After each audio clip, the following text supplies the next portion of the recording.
Hello, everybody. Welcome to our Short E STEM Challenge, Student Engineering with Short E. Can't wait to find out what an engineer does. Expanding our engineering experience. I bet this is going to give us some great background. I love NASA kids. I do too.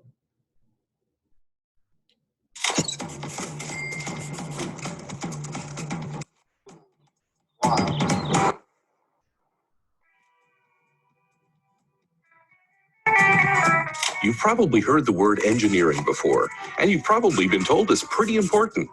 But what exactly is engineering, and who exactly is an engineer? Engineers are people who design and build things that we use every day. However, they don't just go building the first thing that comes to mind. They work hard to make something we need, and they want to do a good job of it.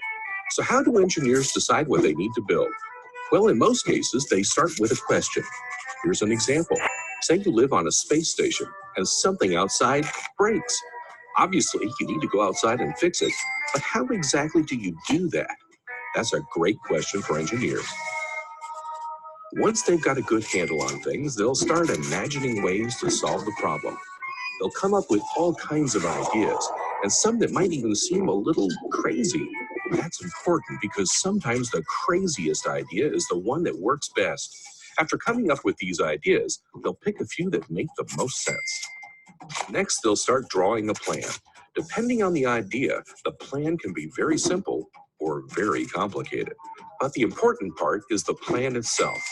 A good plan helps engineers focus on what they're making and, most importantly, why. Now the engineers get to have some real fun. They get to create something. It's important to stick to the plan, though, so the idea doesn't go too far off course. Once they've built it, then they have to test it.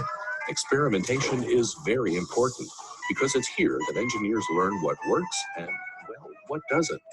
And while it's great when something goes right on the first try, it's actually good when things don't, because that gives engineers a chance to go back and improve on their original idea.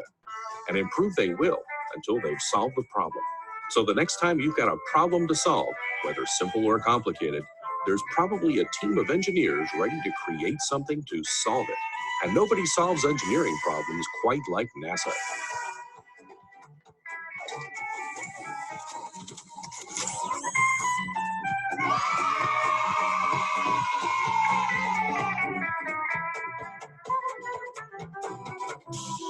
I learned so much about the engineering cycle.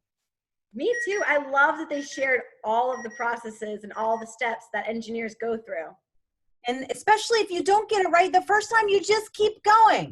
It reminds me of a story I read once. I think we're going to share it later on. I remember that story. So engineers construct explanations and solve problems in the world around them. Engineers use a design process that invents or creates solutions to real-world questions. And you know what I noticed? There are a lot of short E words there. Engineers, explanations, invents. Wow, engineers are pretty important, and they have multiple solutions. They don't ever come up with just one solution. Is that why the solution's in the middle of the design process wheel? It is, because as they go through, they might come up with one idea and then find something better later on. So essentially, engineers are problem solvers and creators? That's what I got from that video. Now, all engineers must do some type of research, right? There are plenty of Mayan connections for engineering too. Books such as Engineers Solve Problems, Asking Questions and Finding Solutions, and Rosie Revere Engineer. I think this was the book you were referring to, Miss Trebs. It is. I love Rosie Revere Engineer. Well, do I have a surprise for you?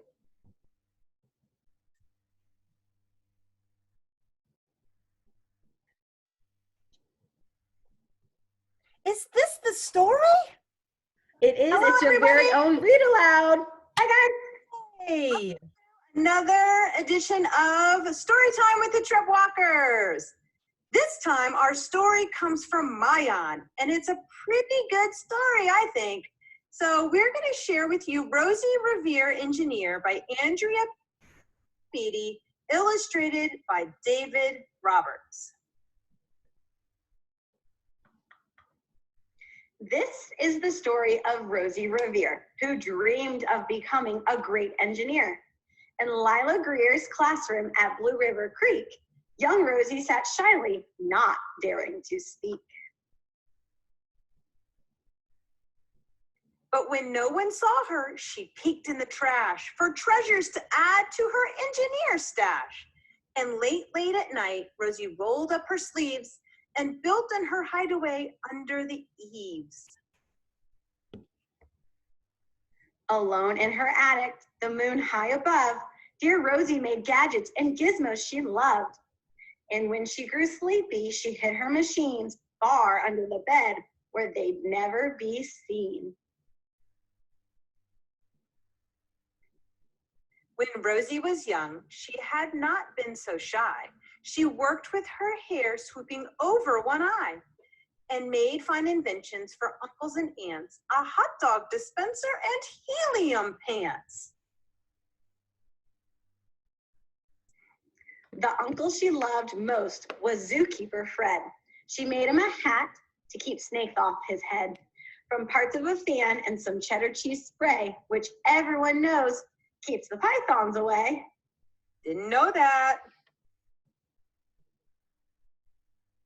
And when it was finished, young Rosie was proud.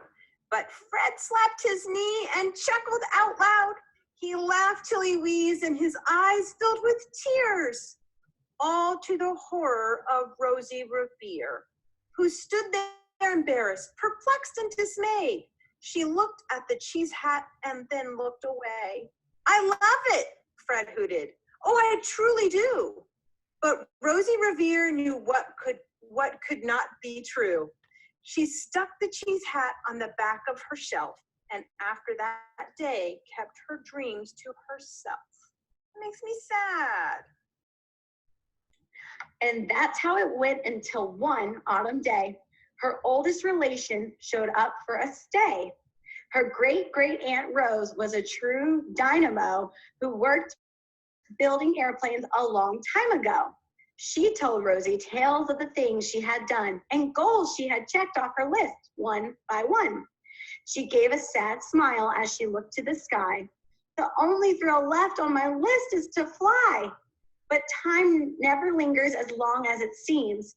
I'll chalk that one up to an old lady's dream. Oh, I have an idea. I bet Rosie is going to come to the rescue. I think so too. That night, as Rosie lay wide awake in bed, a daring idea crept into her head. Could she build a gizmo to help her aunt fly? She looked at the cheese hat and said, no, not I. But questions were tricky and some hold on tight. And this one kept Rosie awake through the night. So when the dawn approached and the red streaks lit the sky, young Rosie knew just how to make her aunt fly. That's exciting. She worked and she worked till the day was half gone, then hauled her cheese copter out onto the lawn to give her invention a test just to see the ridiculous flop it might turn out to be. Oh, failure is just part of it. Doesn't she know the engineering cycle? You learn best from our mistakes. Yes.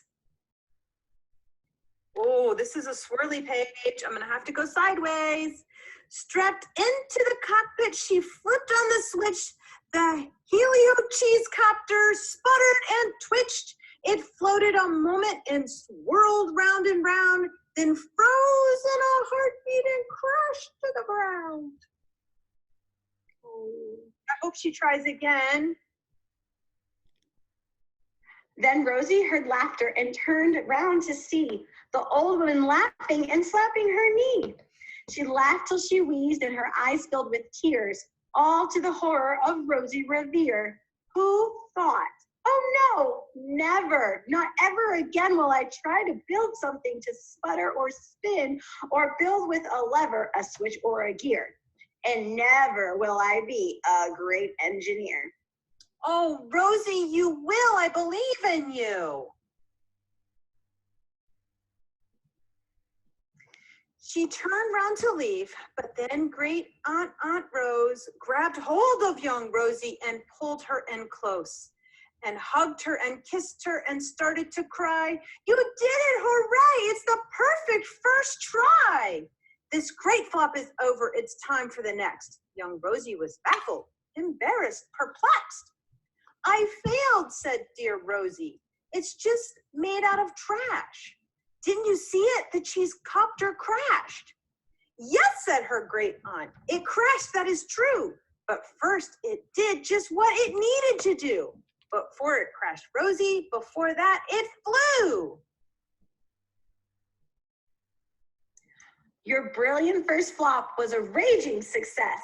Come on, let's get busy. On to the next. She handed a notebook to Rosie Revere, who smiled at her aunt as it all became clear. Life might have its failures, but this was not it. The only true failure can come if you quit. Look at all those ideas. I love it. And she's got little notes on under every single airplane.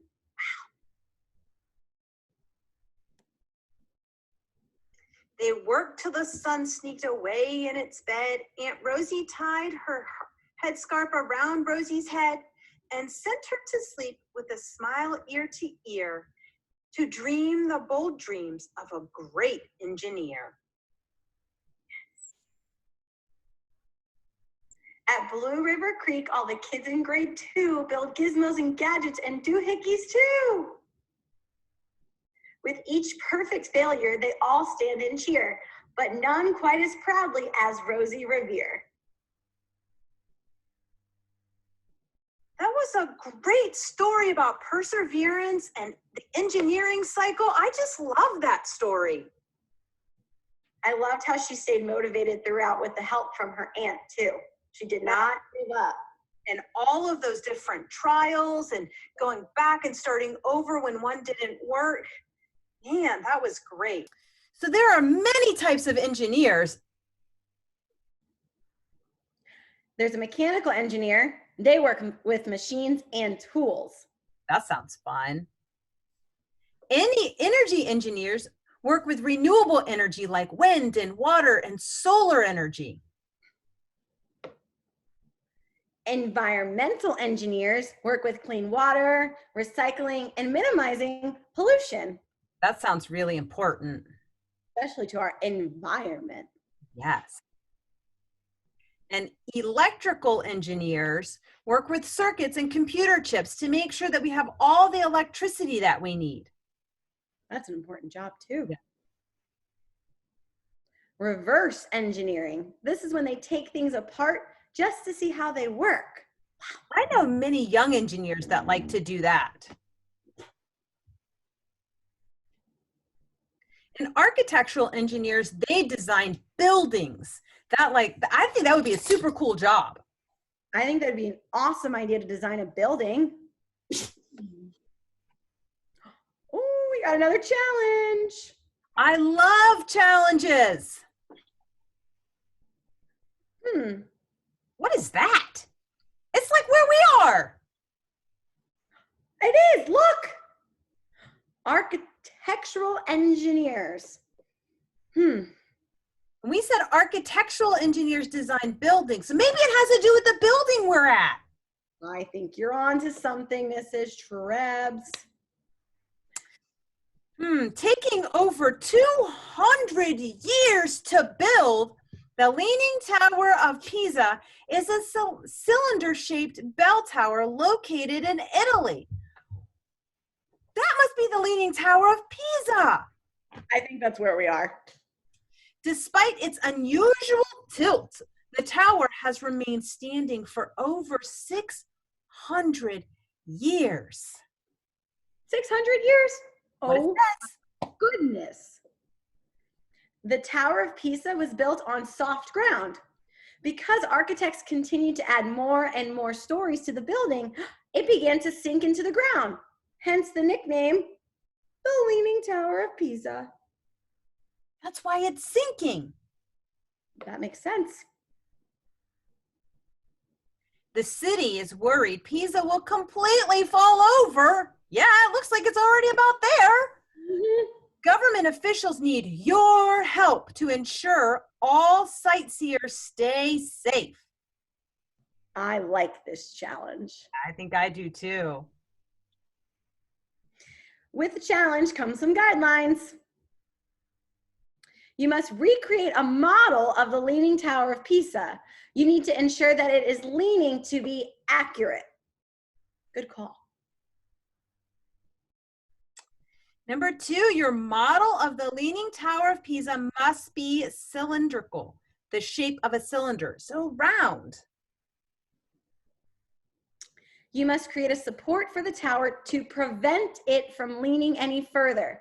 So to stop it, right, from leaning any further than it already does? That's what I was thinking, that we don't want it to fall down. So we need something to create that, some sort of way to hold it maybe. You may not attach the support to the base of the table or the floor you are building on. That's just so that we make sure that it's actually going to work, because if you attach it, that's going to make it a little bit easier. We don't want to make it too easy. In order to be successful, your support must hold the Leaning Tower of Pisa up for at least 3 minutes. 3 minutes doesn't seem like very long, but I bet it's going to be tricky if you've got something that's already wanting to fall over.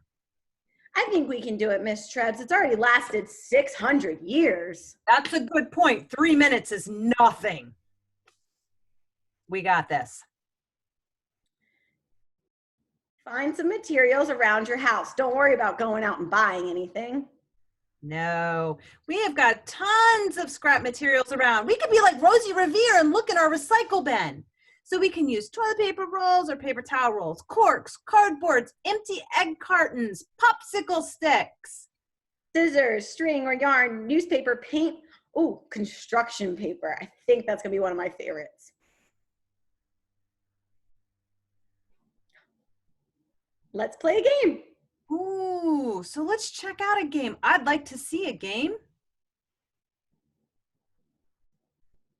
How many short E words can you think of? Well, I know I just saw a bunch in that challenge. I did too. And all those engineers. Den, leg. Net, vet, jet. Hen, pen. 10. Red, desk. Nest. Neck. Web. Vent. There are so many short E words. Holy cow. Egg, bed. Bell. Wow. Those are a lot of short E words. There are a lot of short E words there. So another challenge we could have is using Play-Doh or building bricks to engineer or create a model of a short E word. So we could think about that jet and make a jet out of some Play-Doh or some building bricks. What's another word we could do? I wonder if I could make a bed out of building bricks. Ooh, good idea. This is going to be a lot of fun. We get to help the Leaning Tower of Pisa, and then we get to make some short E words out of lots of cool materials. This is going to be neat. I think it's going to be a good time. Will you share your pictures with me, Mrs. Trebs? I would love to if you share yours with me. Definitely. Oh, we should share them with everybody. We should. Tweet your short E STEM challenge pictures to the following Twitter handles. We can't wait to see what you design. Absolutely.